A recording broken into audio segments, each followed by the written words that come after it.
我覺得每一樣都好重要嘅。不過咧又印象會比較深刻嘅咧，就係正面指導。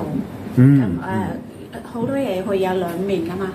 小朋友，我哋教育小朋友嘅時候，要俾佢明白兩面，但係我哋多啲睇正面嗰一面，俾佢更加積極咁樣去面對生活。我覺得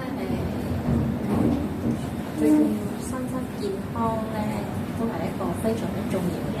咁如果一個人如果你覺得身心都唔健康嘅情況下咧，都會影響好多嘅因素，人身嘅安全啊方面或者情緒啊控制唔到啊，甚至會影響個日常嘅生活。自己大人個身心唔健康，都會影響令到啲小朋友嘅身心都會跟住唔健康。即係我哋攞咗一張乾咗個樹葉俾大家去感受啦，即係之後眯埋眼去感受佢由生長到翠綠，之後到枯萎呢個過程。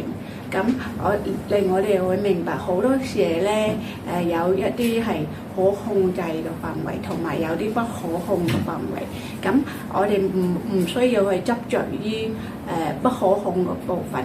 咁我哋多啲focus in 嗰個可控制嘅嗰度。學識係多啲去了解講我哋自己嘅小朋友啦嘅需要，咁同埋咧我哋避免對啲小朋友特別敏感嘅字眼㗎，唔可以睇手機啊，唔可以睇電視啊。咁有啲小朋友可能對一啲唔可以兩個字眼咧係特別敏感嘅，咁可能我哋就用其他嘅方式轉換。培養一個小朋友咧，我哋要用園丁嘅思維去。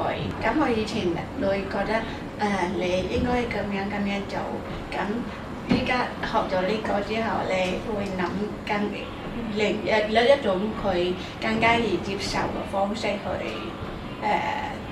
教育佢。有時可能見到啲小朋友